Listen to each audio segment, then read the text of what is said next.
Hello dear students, सफलतम classes में आपका स्वागत है। हमने ज्योग्राफी टारगेट बेस स्टार्ट किया था, आज उसकी ये सेकंड क्लास है। फर्स्ट क्लास में इंट्रोडक्शन हुआ था जिसमें बेसिक्स क्लियर हुए थे ज्योग्राफी से रिलेटेड।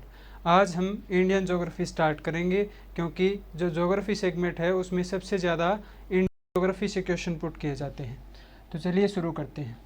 कोई भी किसी भी प्रकार का सिलेबस पढ़ना शुरू करें, किसी व्यक्ति से परिचय हो तो सबसे पहले हम नाम के द्वारा शुरुआत करते हैं। हमारा ये जो महान देश भारत है उसके नाम के द्वारा हम इसका स्टार्टिंग करेंगे, नाम के बारे में स्टार्टिंग करेंगे, उसके बाद आगे पढ़ेंगे। कोई भी व्यक्ति होता है उसका नाम दो तरीके से होता है। एक वो नाम जो औपचारिक हो, किसी न किसी डॉक्यूमेंट में दर्ज हो, किसी डॉक्यूमेंट में किसी सरकारी ऑफिस में दर्ज हो, वो औपचारिक नाम कहलाता है। जैसे कि आपका आधार कार्ड है, आपका पहचान पत्र है, आपका पैन कार्ड है, ये सभी आपके औपचारिक पहचान के लिए नाम दिए गए हैं। उसी प्रकार कुछ बच्चों के घर में पेरेंट्स प्यार से कुछ नाम रख लेते हैं, जैसे कि चिंकी, मिंकी, धोलू, कालू, ये सभी एक अनौपचारिक नाम होते हैं। उसी प्रकार भारत के भी कुछ अनौपचारिक नाम हैं जिनको हम नेक्स्ट टाइम क्लियर करेंगे। अभी ये समझो कि हमारा ये जो औपचारिक नाम है ये भारत के कितने नाम हैं। उससे पहले ये समझना है कि भारत का सबसे बड़ा डॉक्यूमेंट क्या है। हम सभी समझते हैं, हम सभी जानते हैं कि भारत का जो सबसे बड़ा डॉक्यूमेंट है वो भारत का संविधान है। भारत का संविधान भारत का सबसे बड़ा डॉक्यूमेंट है, सबसे ज़्यादा मान्य डॉक्यूमेंट है। भारत के संविधान के अनुच्छेद 1 में दो नामों का उल्लेख मिलता है, एक भारत, दूसरा India. India that is Bharat, इस नाम से हमारे संविधान की शुरुआत होती है, संविधान का प्रथम अनुच्छेद शुरू होता है। अब हम इन दोनों नामों के पीछे की जो कहानी है, इन दोनों नामों के पीछे का जो कारण है उसको समझते हैं। सबसे पहला नाम भारत। भारत जो है ये हमारे देश का नामांकन किस प्रकार से हुआ? इसका जो नामांकन है उसकी वजह राजा दुष्यंत के पुत्र भरत को माना जाता है। ऐसा माना जाता है कि प्राचीन काल में भारत देश में एक बहुत ही प्रतापी राजा, बहुत ही शक्तिशाली राजा हुए, राजा दुष्यंत के पुत्र भरत। उनके नाम पर इस पूरे के पूरे देश का नाम भारत पड़ा। परंतु कुछ लोगों का मानना है, कुछ विद्वानों का मानना है कि ये जो ऋग्वेद है, ऋग्वेद के अंदर भरत नाम का एक कबीले का जिक्र है। ये जो भरत नाम का कबीला है ये बहुत ही शक्तिशाली कबीला था। इसी कबीले के आधार पर भारत का नाम भारत पड़ा था। उसके बाद आगे समझते हैं कि इंडिया नाम किस प्रकार से हमारे देश को दिया गया, इंडिया नाम हमारे देश को किस प्रकार से मिला। देखो हमारा ये जो देश है इसके साथ पड़ोसी देश पाकिस्तान है, और पाकिस्तान के साथ हमारी एक नदी है जो भारत से होते हुए पाकिस्तान में बहती है, इसका नाम है सिंधु नदी। ये जो आज सिंधु नदी है, प्राचीन काल में इसे ग्रीक या यूनानी लोग इंडस कह करके संबोधित करते थे। इंडस नाम से हमारी इस प्राचीन नदी को यूनानी लोगों ने जब पुकारा तो उसके आसपास रहने वाले लोग, क्योंकि इंडस नदी है उसके आसपास जो लोग रहेंगे, उस इंडस नदी के नाम पर ही आसपास रहने वाले लोगों को इंडियन कह दिया गया। इंडस नदी के आसपास का जो क्षेत्र था उस क्षेत्र को इंडिया नाम दे दिया गया। इस प्रकार हमारे देश का नाम इंडिया रखा। इस प्रकार ये क्लियर होता है कि हमारे दोनों औपचारिक नाम किस प्रकार से रखे गए थे। एक नाम भारत, भरत नाम के शक्तिशाली राजा या भरत कबीले के नाम पर रखा गया। दूसरा नाम इंडिया, हमारी सिंधु नदी जिसे ग्रीक या यूनानी लोगों ने इंडस कह करके पुकारा, उसके नाम पर हमारे देश का नाम इंडिया रखा गया। चलिए आगे समझते हैं कुछ अनौपचारिक नाम।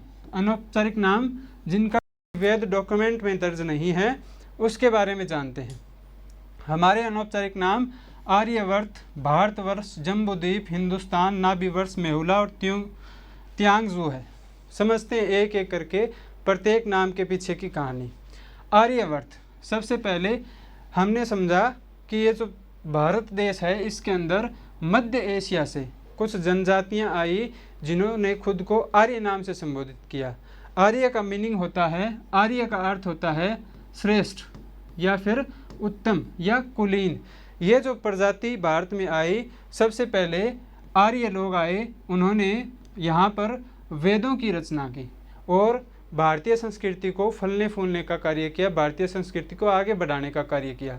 अब जिस क्षेत्र के अंदर आर्य रहते हों, आर्य मतलब श्रेष्ठ लोग रह रहे हैं, उस भूमि को आर्यवर्त नाम दे दिया गया, यानी कि वो क्षेत्र, वो देश जहाँ पर आर्य निवास करते हैं वो आर्यवर्त कहलाया। उसी प्रकार भारतवर्ष है, वो भी वेदों में भरत नाम के कबीले या फिर भरत राजा के नाम पर, इनके बारे में हम पिछली वीडियो में, पिछली स्लाइड में जान चुके हैं। अब आगे समझते हैं जम्बू द्वीप की कहानी। जम्बू द्वीप, दरअसल जम्बू द्वीप हमारे देश भारत अकेले के लिए यूज़ नहीं हुआ है, अपितु संपूर्ण एशिया के लिए जम्बू द्वीप शब्द का प्रयोग किया जाता है, जम्बू द्वीप नाम रखा जाता है। इसके पीछे की कहानी ये है कि हमारे कुछ एक धार्मिक ग्रंथ है जिसमें पूरे के पूरे विश्व के जितने भी महाद्वीप हैं, उत्तर अमेरिका, दक्षिण अमेरिका और जितने भी एशिया, यूरोप वगैरह, ऑस्ट्रेलिया तक, सभी को अलग अलग नाम दिए गए हैं। वो नेक्स्ट स्लाइड में जानेंगे, परंतु अभी के लिए समझ लीजिए जम्बू द्वीप का अभिप्राय है एक ऐसा द्वीप जहाँ पर जामुन के वृक्षों की अधिकता हो, जामुन के वृक्ष ज़्यादा पाए जाएं। उसके बाद समझते हैं हिंदुस्तान की कहानी क्या है। सबसे पहले ईरान के जो लोग थे, ईरानियों ने भारत के लिए हिंदुस्तान शब्द का प्रयोग किया, परंतु ईरानियों द्वारा दिए गए इस नाम को सबसे ज़्यादा अरब के निवासियों ने सबसे ज़्यादा प्रयोग किया। जब अरब के निवासियों ने सबसे ज़्यादा हिंदुस्तान शब्द का प्रयोग किया तो अरबी लिटरेचर में, अरबी साहित्य में भारतवर्ष के लिए हिंदुस्तान शब्द देखने को मिलता है। उसके बाद नाभी वर्ष है, यह भी कुछ धार्मिक ग्रंथों में ही दर्ज एकमात्र नाम है। इसके बाद समझते हैं अगला नाम मेहुला। आज के समय में जो ईरान है, प्राचीन काल में वहाँ पर एक सभ्यता थी, मेसोपोटामिया की सभ्यता। ये जो मेसोपोटामिया की सभ्यता थी वो दो नदियों दजला और फरात, इसके किनारे पर बसी हुई थी। इस सभ्यता का भारत की एक बहुत ही महान सभ्यता सिंधु घाटी सभ्यता, सिंधु घाटी सभ्यता के साथ व्यापार होता था। जब मेसोपोटामिया सभ्यता का सिंधु घाटी सभ्यता से व्यापार होता था, उस दौरान सिंधु घाटी सभ्यता के लिए मेसोपोटामिया में मेहुला शब्द का प्रयोग किया जाता था। इस प्रकार हमें मेहुला शब्द का पता चला कि उसका प्रयोग कहाँ हो रहा था। इसके बाद आता है तियांगजू। प्राचीन काल में भारत की जो विद्या थी, भारत का जो शिक्षा शास्त्र था, वो पूरे विश्व में, पूरे दुनिया में काफ़ी प्रचलित था। वहीं पर चाइना के भी लोग भारत में शिक्षा ग्रहण करने के लिए आते थे। जब वो भारत में शिक्षा ग्रहण करने के लिए आते थे तो अपने लिटरेचर में भारत की महानता का जिक्र करते थे। उस समय वो भारत के लिए तियांगजू शब्द का प्रयोग किया करते थे। इस प्रकार चाइनीज़ टेक्स्ट से हमें पता चला कि तियांगजू भारत के लिए प्रयोग किया जाने वाला एक और अनौपचारिक नाम है। अब समझते हैं कि जो नाम हमने जाना था जम्बू द्वीप, उसके अलावा सभी महाद्वीपों को भारत के महान ग्रंथों में किस किस नाम से पुकारा जाता था। भारत का एक धार्मिक ग्रंथ है, सांस्कृतिक ग्रंथ है मत्स्य पुराण। इसमें सभी 7 द्वीपों का नामांकन किया गया था, क्योंकि भारत हमेशा से ही, भारत की संस्कृति हमेशा से ही प्रकृति के ऊपर बहुत ध्यान देती है, प्रकृति से बड़ा लगाव रहा है। इस वजह से जो भी प्राकृतिक व्यवस्था, जो भी प्राकृतिक चीज़ें जिस भी द्वीप के अंदर पाई जाती थी, उसी आधार पर उस द्वीप का नामांकन कर दिया जाता था। उदाहरण के लिए उत्तर अमेरिका के अंदर झीलों की मात्रा ज़्यादा थी। जब झील वहाँ पर ज़्यादा मिलती थी तो ऐसे में उत्तर अमेरिका का नाम रखा गया पुष्कर द्वीप। आज भी कनाडा और यूएस से, यूनाइटेड स्टेट ऑफ अमेरिका के बीच में महान झीलों का विस्तार पाया जाता है। इसके अलावा अमेरिका में बहुत सारी झीलें पाई जाती है। झीलों की अधिकता के कारण उत्तर अमेरिका का नाम पुष्कर द्वीप रखा गया। दक्षिण अमेरिका के अंदर अंजीर के वृक्ष ज़्यादा पाए जाते थे। जब अंजीर के ज़्यादा वृक्ष पाए जाते थे तो अंजीर को संस्कृत में प्लक्ष कहते हैं। प्लक्ष के ज़्यादा वृक्ष होने के चलते दक्षिण अफ्रीका का नाम प्लक्ष द्वीप रखा गया। यूरोप था, यूरोप के अंदर सागौन नाम के वृक्ष ज़्यादा मिलते थे, क्योंकि यहाँ की जलवायु सागौन के फलने फूलने के लिए सबसे ज़्यादा उपयुक्त है। सागौन वृक्ष की अधिकता के कारण यूरोप को शाक द्वीप नाम दिया गया था। उसके बाद अफ्रीका। अफ्रीका के अंदर आज जो एटलस पर्वतमाला हम देख रहे हैं, प्राचीन काल में एटलस पर्वतमाला को क्रोंच द्वीप नाम से जाना जाता था, क्रोंच पर्वतमाला के नाम से जाना जाता था। क्रोंच पर्वतमाला अफ्रीका के लोगों के लिए बहुत पूजनीय और महत्वपूर्ण थी, इसलिए इस द्वीप को, इस महाद्वीप को, अफ्रीका को क्रोंच द्वीप नाम दे दिया गया। उसके बाद ऑस्ट्रेलिया जो है, वहाँ पर शालमल नाम के वृक्ष ज़्यादा थे तो उसे शालमल द्वीप नाम दे दिया गया। इसी प्रकार न्यूजीलैंड के अंदर कुश द्वीप नाम रखा गया। एशिया के बारे में हम पहले ही बता चुके हैं कि यहाँ पर जामुन के वृक्षों की अधिकता होने के चलते एशिया को जम्बू द्वीप का नाम दिया गया था। अब आगे समझते हैं, ये जो भारत है उसका विश्व के मानचित्र पर आज के समय में कहाँ पर स्थिति है, इसकी लोकेशन क्या है, अवस्थिति क्या है। भारत विश्व के मानचित्र पर आप ढूंढना चाहोगे तो विश्व के मानचित्र पर किस जगह पर एग्जिस्ट करता है, कैसे ढूंढोगे, आइए समझते हैं। ये पूरी की पूरी पृथ्वी जो है, इसको 0 डिग्री अक्षांश रेखा के द्वारा 2 भागों में बांट लिया जाता है। एक है नॉर्थ हेमिस्फीयर, एक है साउथ हेमिस्फीयर। नॉर्थ हेमिस्फीयर और साउथ हेमिस्फीयर यानी कि उत्तरी गोलार्ध और दक्षिणी गोलार्ध, 2 गोलार्धों में बांटने के बाद भारत जो है वो उत्तरी गोलार्ध में यानी कि पृथ्वी के उत्तरी भाग में, नॉर्थ हेमिस्फीयर में, भारत नॉर्थ हेमिस्फीयर में स्थित है। अब नॉर्थ हेमिस्फीयर जो है उसके अंदर बहुत सारे देश हैं, बहुत सारे महाद्वीप हैं, जैसे कि कनाडा, यूएसए आदि, उत्तर अमेरिका के देश, पूरा का पूरा यूरोप, एशिया भी संपूर्ण रूप से जो है वो उत्तरी गोलार्ध के अंदर स्थित है। तो उत्तरी गोलार्ध के अंदर भी हमारा देश एशिया महाद्वीप में स्थित है।